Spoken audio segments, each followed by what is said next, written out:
জন্মদিবস পালন করলে শিরক হয়, মৃত্যু দিবস পালন করলে শিরক হয়, 26শে মার্চ পালন করলে শিরক হয়, 16 ডিসেম্বর পালন করলে শিরক হয়, 21শে ফেব্রুয়ারি পালন করলে শিরক হয়, কোন দিবস পালন করলে শিরক হয়, পহেলা বৈশাখ পালন করলে শিরক হয়। ওরে বাঙালি অজ্ঞ জাতি, পহেলা বৈশাখে তোকে ইলিশ মাছ কিনে গাছের নিচে যেতে হবে? আল্লাহ বিদ্যাও দেয়নি তোকে, বুদ্ধিও দেয়নি। আশ্চর্য বাঙালি। শুনুন, মুহাম্মদ সাল্লাল্লাহু আলাইহি সাল্লাম মক্কা থেকে মদিনায় আসলেন। মুহাম্মদ সাল্লাল্লাহু আলাইহি সাল্লাম মক্কা থেকে মদিনায় আসলেন, দেখলেন মদিনার লোকেরা 2 দিন খেলাধুলা করে, দেখলেন মদিনার লোকেরা 2 দিন খেলাধুলা করে, দেখলেন মদিনার লোকেরা 2 দিন খেলাধুলা করে। তিনি বলেন, এই শোনো, তোমাদের এই 2 দিন বাতিল, তোমাদের এই 2 দিন বাতিল, তোমাদের এই 2 দিন বাতিল। আমি মুহাম্মদ সাল্লাল্লাহু আলাইহি সাল্লাম 2 দিন দিচ্ছি, আমি মুহাম্মদ সাল্লাল্লাহু আলাইহি সাল্লাম 2 দিন দিচ্ছি। আনন্দ ফুর্তির একদিন হলো ঈদুল আজহা, আনন্দ ফুর্তির একদিন হলো ঈদুল ফিতর। মনে থাকবে না? আনন্দ ফুর্তির একদিন হলো ঈদুল আজহা আর একদিন হলো ঈদুল ফিতর। খাওয়া বেশি খান, দৌড়াদৌড়ি করেন, ফুর্তি করেন, তাসবিহ তাহলিল করেন, হালাল যত কাজ আছে সবকিছু করেন, আজকে করেন আনন্দ ফুর্তির। নবী যদি বলতেন, এই মদিনার ছেলেরা শোনো, তোমাদের ছিল 2 দিন, আমি দিলাম 2 দিন। এই মদিনার ছেলেরা শোনো, তোমাদের ছিল 2 দিন, আমি দিলাম 2 দিন।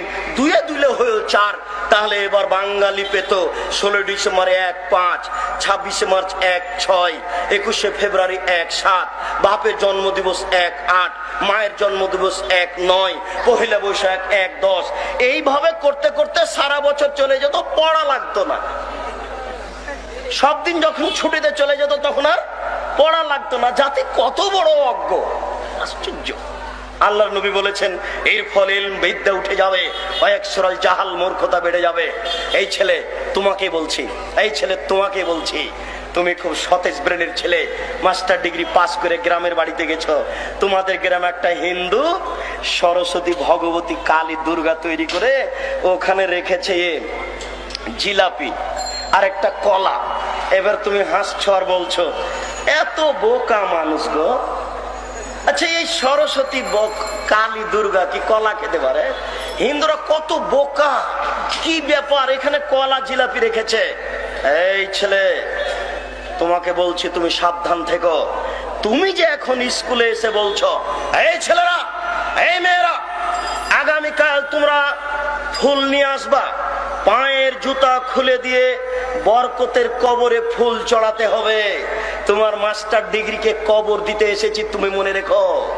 তুমি বলো, সারা বাংলাদেশ কেন, সারা পৃথিবীর মানুষ যদি পায়ের জুতা খুলে দিয়ে এই বরকতের কবরে ফুল চড়ায়, তাহলে বরকতের 1 পয়সা লাভ হবে নাকি?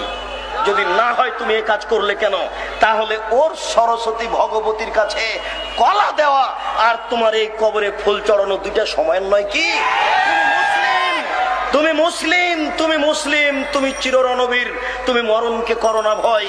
তোমার ইতস্ত বোধ করা দরকার ছিল, তোমার লজ্জা বোধ করা দরকার ছিল, তোমার বিদ্যাকে মূল্যায়ন করা দরকার ছিল।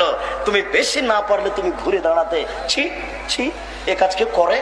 এই বলে তুমি ঘুরে দাঁড়াও, বাঁচার পথ আছে। তুমি শিক্ষক হয়ে কাজ করো কি করে? সারা পৃথিবীর মানুষ যদি পায়ের জুতা খুলে দিয়ে ফুল চড়াই, বরকতের 1 পয়সা উপকার করতে পারবে না।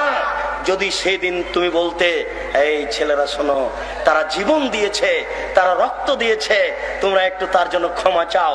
তোমরা বলো, আল্লাহ এদেশের ভাষাকে টিকানোর জন্য বরকত জীবন দিয়েছে, তোমার দরবারে ক্ষমা ভিক্ষা চাচ্ছি। সে মানুষ, বরকত মানুষ, সালাম মানুষ, তার কোনো ভুল ত্রুটি থাকতে পারে। তোমাকে বলছি, দয়া করে তুমি তাকে ক্ষমা করো, দয়া করে তুমি তাকে ক্ষমা করো। এটা একটু বলতে পারেন না?